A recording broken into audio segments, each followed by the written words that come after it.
तो दोस्तों आज हम बात करने वाले हैं 6 ऐसे मंदिर के बारे में जो काफ़ी फेमस है। वैसे तो उत्तराखंड को देवभूमि या देवस्थल भी कहा जाता है। उत्तराखंड भारत का एक ऐसा राज्य है, यहाँ पर कई देवी देवता विराजमान है। उत्तराखंड न केवल देवभूमि के लिए प्रसिद्ध है बल्कि अपनी प्राकृतिक सुंदरता के लिए भी माना जाता है। तो दोस्तों सबसे पहले बात करते हैं तुंगनाथ। दोस्तों तुंगनाथ उत्तराखंड के गढ़वाल के रुद्रप्रयाग जिले में स्थित एक पर्वत है। तुंगनाथ पर्वत पर स्थित है तुंगनाथ मंदिर, जो 3640 मीटर की ऊंचाई पर बना हुआ है और पंच केदारों में सबसे ऊंचाई पर स्थित है। यह मंदिर हजारों वर्ष पुराना माना जाता है और यहाँ भगवान शिव की पंच केदारों में से एक के रूप में पूजा होती है। कहा जाता है कि पार्वती माता ने शिव जी को प्रसन्न करने के लिए यहाँ ब्याह से पहले तपस्या की थी। तो दोस्तों अब बात करते हैं इसकी सुंदरता की। जनवरी फरवरी के महीनों में आमतौर पर बर्फ की चादर ओढ़े इस स्थान की सुंदरता जुलाई अगस्त के महीनों में देखते ही बनती है। इन महीनों में यहाँ मीलों तक फैले मखमली घास के मैदान और उनमें खिले फूल की सुंदरता देखने योग्य होती है। चोपता से तुंगनाथ मंदिर सिर्फ 3 किलोमीटर है। यह पूरा पंच केदार का क्षेत्र कहलाता है। ऋषिकेश से श्रीनगर गढ़वाल होते हुए अलकनंदा के किनारे किनारे यात्रा बढ़ती जाती है। रुद्रप्रयाग पहुंचने पर यदि ऊखीमठ का रास्ता लेना है तो अलकनंदा को छोड़कर मंदाकिनी घाटी में प्रवेश करना होता है। आगे बढ़ते हुए अगस्त्यमुनि नामक एक छोटा सा गांव है, जहां से हिमालय की नंदा घाट चोटी के दर्शन होने लगते हैं। जैसे ही आप ऊखीमठ से चोपता की ओर बढ़ते हुए रास्ते में जाते हैं तो आपको बांस और बुरांस का घना जंगल देखने को मिलता है। चोपता से तुंगनाथ की दूरी है 3 किलोमीटर, जहां आपको कई बुग्याल देखने को मिलते हैं। तुंगनाथ से ऊपर है चंद्रशिला। चंद्रशिला से आपको चौखंबा, नीलकंठ आदि बहुत सारी चोटियां देखने को मिलती हैं। अब बात करते हैं तुंगनाथ कब घूमा जाए। मई से नवंबर तक यहाँ की यात्रा की जा सकती है। हालांकि यात्रा बाकी समय में भी की जा सकती है, लेकिन बर्फगिरी होने के कारण वाहन की यात्रा कम और पैदल जाना ज़्यादा हो जाता है। जनवरी और फरवरी का महीना बर्फ से ढका हुआ होता है। वैसे चोपता आप 2 जगह से जा सकते हैं, ऋषिकेश से गोपेश्वर होकर और दूसरा ऋषिकेश से ऊखीमठ होकर। दोस्तों अब बात करते हैं त्रियुगीनारायण मंदिर की। उत्तराखंड के रुद्रप्रयाग जिले के त्रियुगीनारायण गांव में स्थित एक हिंदू मंदिर है। प्राचीन मंदिर भगवान विष्णु को समर्पित है। भगवान नारायण भूदेवी तथा लक्ष्मी देवी के साथ विराजमान है। इस प्रसिद्धि को इस स्थान पर विष्णु द्वारा देवी पार्वती के शिव से विवाह के स्थल के रूप को श्रेय दिया जाता है और इस प्रकार यह एक लोकप्रिय तीर्थस्थल भी है। इस मंदिर की एक विशेषता ये है कि यह अखंड ज्योति है जो मंदिर के सामने जलती है। माना जाता है कि लौ द्रव्य विवाह के समय से जलती है, जो आज भी त्रियुगीनारायण मंदिर में विद्यमान है। तो दोस्तों त्रियुगीनारायण मंदिर केदारनाथ के मंदिर की स्थापत्य शैली से मिलता जुलता है और इसलिए भक्तों को बहुत आकर्षित करता है। वर्तमान मंदिर को अखंड धुनी मंदिर भी कहा जाता है। ऐसा माना जाता है कि इसका निर्माण आदि शंकराचार्य ने कराया था। आदि शंकराचार्य को उत्तराखंड क्षेत्र में कई मंदिरों के निर्माण का श्रेय दिया जाता है। इस मंदिर में भगवान विष्णु की 2 फुट की प्रतिमा है। साथ में धन की देवी लक्ष्मी और संगीत और सीखने की देवी सरस्वती है। सोनप्रयाग से त्रियुगीनारायण 12 किलोमीटर की दूरी पर स्थित है। त्रियुगीनारायण के आसपास कई सुंदर गांव हैं। त्रियुगीनारायण से आप एक सुंदर ट्रैक भी कर सकते हैं। त्रियुगीनारायण के ऊपर है एक प्यारा सा ट्रैक जिसका नाम है कृष्ण सरोवर ताल। वहां से लोग पवाली काटा होते हुए गुत्तू गंसाली उतरते हैं। तो अब बात करते हैं ओमकारेश्वर मंदिर की। ओमकारेश्वर मंदिर उत्तराखंड के रुद्रप्रयाग जिले में ऊखीमठ में स्थित एक तीर्थ स्थल है। 1300 मीटर की ऊंचाई पर स्थित मंदिर केदारनाथ तीर्थ के देवता के लिए शीतकालीन निवास के रूप में कार्य करते हैं। सर्दियों के दौरान यानी नवंबर से अप्रैल में जब केदारनाथ मंदिर बर्फ से ढक जाता है तो देवता ओमकारेश्वर मंदिर में लाए जाते हैं और वहां उनकी पूजा की जाती है। पंचम केदार में से एक मधमेश्वर मंदिर के देवता को भी इस मंदिर में लाया जाता है और जाड़ों के दौरान पूजा की जाती है।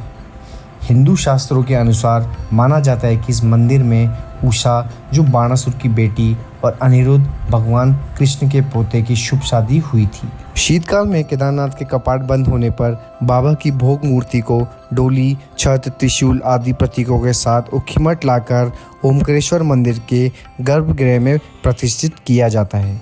इसी तरह द्वितीय केदार जो कि है मधमेश्वर महादेव की चल विग्रह उत्सव मूर्ति भी शीतकाल में यहीं विराजती है। इसके अलावा ओमकारेश्वर मंदिर पंच केदारों का गद्दी स्थल भी है। तो दोस्तों अब बात करते हैं उत्तराखंड के रुद्रप्रयाग जिले में स्थित मधमेश्वर महादेव की। मधमेश्वर महादेव पंच केदार मंदिरों में द्वितीय केदार के रूप में प्रसिद्ध है। मधमेश्वर मंदिर में भगवान शिव के पेट यानी कि नाभि की पूजा की जाती है। मधमेश्वर मंदिर के अलावा पंच केदार मंदिरों में प्रथम केदार के रूप में केदारनाथ, तृतीय केदार के रूप में तुंगनाथ, चतुर्थ केदार के रूप में रुद्रनाथ और पांचवें और अंतिम केदार के रूप में कल्पेश्वर को पूजा जाता है। मधमेश्वर मंदिर के कपाट श्रद्धालुओं के लिए वर्ष में सिर्फ 6 महीने ही खुले रहते हैं।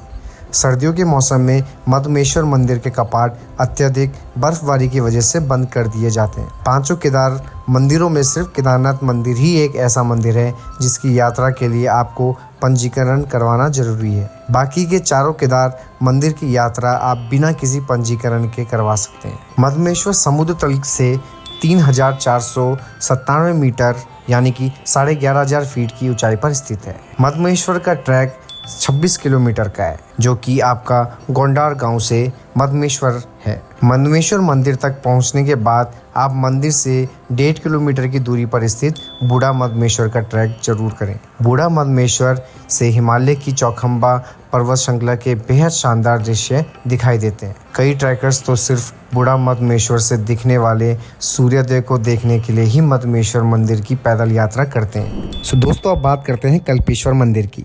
कल्पेश्वर मंदिर उत्तराखंड के प्रमुख धार्मिक स्थलों में से एक है। यह मंदिर उर्गम घाटी में समुद्र तल से लगभग 2134 मीटर की ऊंचाई पर स्थित है। इस मंदिर में जटा या हिंदू धर्म में मान्य त्रिदेवों में से एक भगवान शिव के उलझे हुए बालों की पूजा की जाती है। कल्पेश्वर मंदिर पंच केदार तीर्थ यात्रा में 5वें स्थान पर आता है।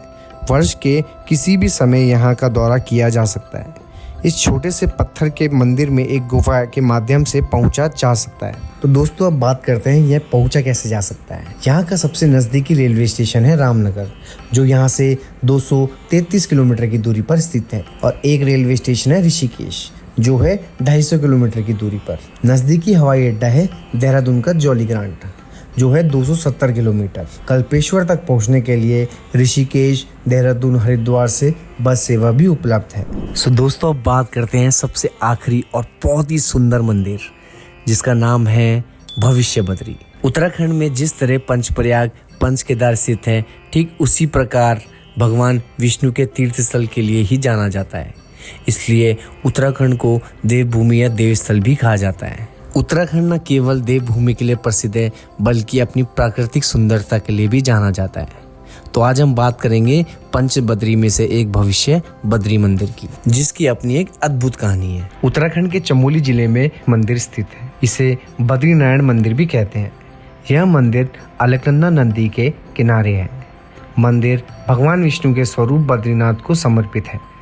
यह 4 धाम में से एक धाम है। कहते हैं जब गंगा नदी धरती पर अवतरित हुई थी तो यह 12 धाराओं में बढ़ गई थी। इस स्थान पर मौजूदा धारा अलकनंदा के नाम से विख्यात हुई। भविष्य बद्री चमोली जिले के जोशीमठ से 21 किलोमीटर की दूरी पर स्थित है, जो कि पंच बद्री में से एक है। भविष्य बद्री उत्तराखंड के पंच बद्री, बद्रीनाथ, योग ध्यान बद्री, आदि बद्री, वृद्ध बद्री में सम्मिलित है। यहाँ पहुँचने के लिए जोशीमठ से 15 किलोमीटर तपोवन तक सड़क मार्ग है, जिसके बाद धौली गंगा के किनारे स्थित तपोवन के समीप रिंगी गांव से 5 किलोमीटर और सलधार नामक स्थान से 6 किलोमीटर की पैदल यात्रा तय कर मंदिर तक पहुँचा जा सकता है। देवदार के जंगलों के बीच में स्थित भविष्य बद्री मंदिर की शोभा देखने ही बनती है। मान्यताओं के अनुसार भविष्य में एक बड़ा आध्यात्मिक और प्राकृतिक बदलाव होगा, जब वर्तमान बद्रीनाथ मार्ग पर जय विजय नाम के पर्वत के मिल जाने पर बद्रीनाथ धाम का रास्ता बेकार हो जाएगा और जोशीमठ नरसिंह मंदिर में विराजमान भगवान नरसिंह की मूर्ति खंडित हो जाएगी। कहते हैं कि जब भगवान बद्रीनाथ के दर्शन भविष्य बद्री में हुआ करेंगे, इसलिए इस मंदिर को भविष्य बद्री के नाम से जाना जाता है।